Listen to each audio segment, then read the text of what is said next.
Hello students. Class ninth में हमारा जो चैप्टर चल रहा है वो है बहुपद, पॉलिनोमियल भी कहते हैं। और उसकी एक्सरसाइज 2.5 हम स्टार्ट कर चुके हैं, जिसका क्वेश्चन नंबर 10th आपके सामने है। निम्नलिखित में से प्रत्येक का गुणनखंड खंडन कीजिए। पहला है 27y³ प्लस 125z³ और दूसरा है 64m³ माइनस 343n³। अच्छा, यहाँ पर इस क्वेश्चन में दो पार्ट्स हैं और दोनों पार्ट में जो फॉर्मूला हमें यहाँ पर अप्लाई, जो सर्व समीकरण हमें यहाँ पर अप्लाई करनी है वो है इस पहले पार्ट में a³ प्लस b³ की सर्व समीकरण का इस्तेमाल हमें यहाँ पर करना है, या a³ प्लस b³ कहने के बजाय आप x³ प्लस y³ भी कह सकते हो। इसमें आपका a³ माइनस b³ की सर्व समीकरण लगेगी। मैं पहले यहाँ पर सर्व समीकरण को लिख देता हूँ, उसके बाद हम क्वेश्चन को करेंगे। तो पहले ये वाला जो पार्ट है, फर्स्ट पार्ट है, इसको हम सॉल्व करेंगे। तो 27y³ है, तो 27 होता है 3 का क्यूब, है ना। 27 होता है 3 का क्यूब और ये साथ में है y³। 125 होता है 5 का क्यूब, साथ में है z का क्यूब।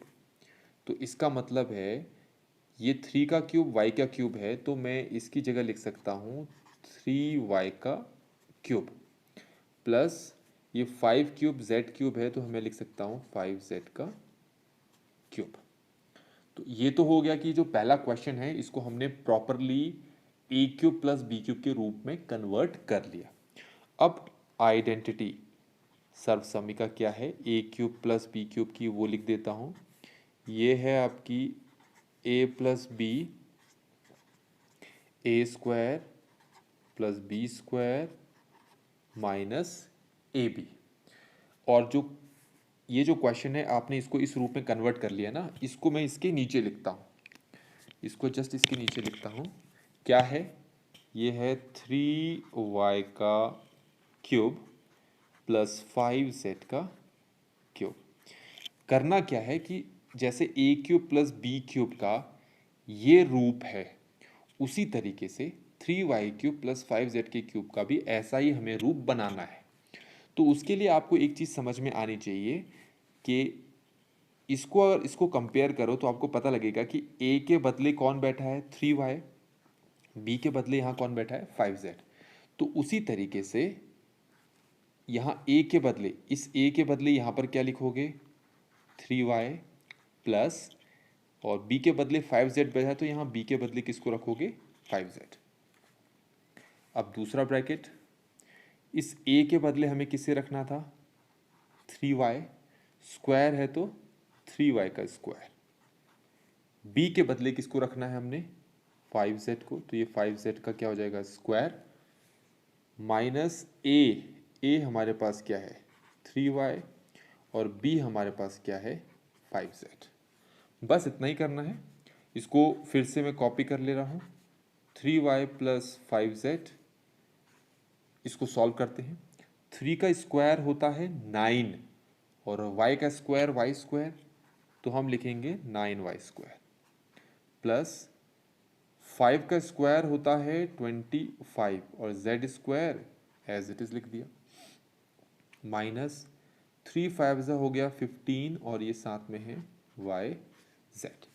तो फाइनली ये जो 27y³ प्लस 125z³ था, हमने इसको इस रूप में कन्वर्ट कर लिया, मतलब इसका गुणनखंड ये हो चुका है। अब हमारे पास जो सेकंड पार्ट है, हमें इसका गुणनखंड ज्ञात करना है।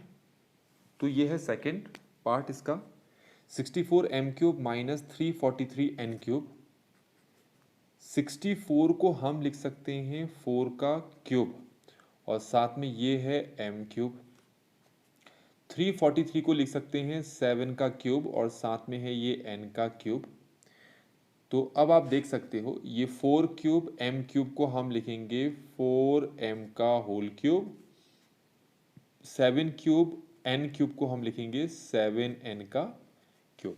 अब ये जो एक्चुअल क्वेश्चन था ये हमारे पास प्रॉपरली a³ माइनस b³ के रूप में ढल चुका है।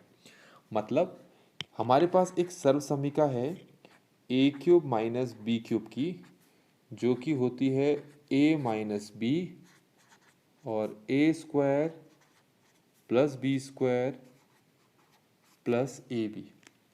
अब इसका मतलब क्या है, आपका जो ये वाला क्वेश्चन था हमने इसको इस रूप में ढाल दिया। अब इसका हमें गुणनखंड ज्ञात करना है, तो इसका गुणनखंड ज्ञात करना है मतलब हम इसका गुणनखंड ज्ञात कर पाएंगे। तो इसको मैं इसी के नीचे लिख देता हूँ 4m का क्यूब माइनस 7n का क्यूब। अब आपको क्या करना है, इसको इससे कंपेयर करना है। कंपेयर मतलब ये a क्यूब लिखा है, यहाँ लिखा है 4m क्यूब, तो इसका मतलब a किसके बराबर हो गया 4m के। ये लिखा है b क्यूब, ये लिखा है 7n का क्यूब, इसका मतलब b किसके बराबर हो गया 7n के। तो ये चीज़ याद रखें और हम यहाँ लिखते हैं। तो a की जगह हम लिखेंगे 4m माइनस b की जगह हम क्या लिखेंगे 7n, क्योंकि मैंने बता दिया था a 4m के बराबर है, b 7n के। तो a की जगह 4m माइनस b की जगह 7n, a की जगह 4m b की जगह 7n, a की जगह 4m b की जगह 7n, ऐसे रखना है। तो यहाँ पर मैं लिख लेता हूँ 4m स्क्वायर है तो स्क्वायर, b की जगह 7n स्क्वायर है तो स्क्वायर, a की जगह 4m और b की जगह 7n।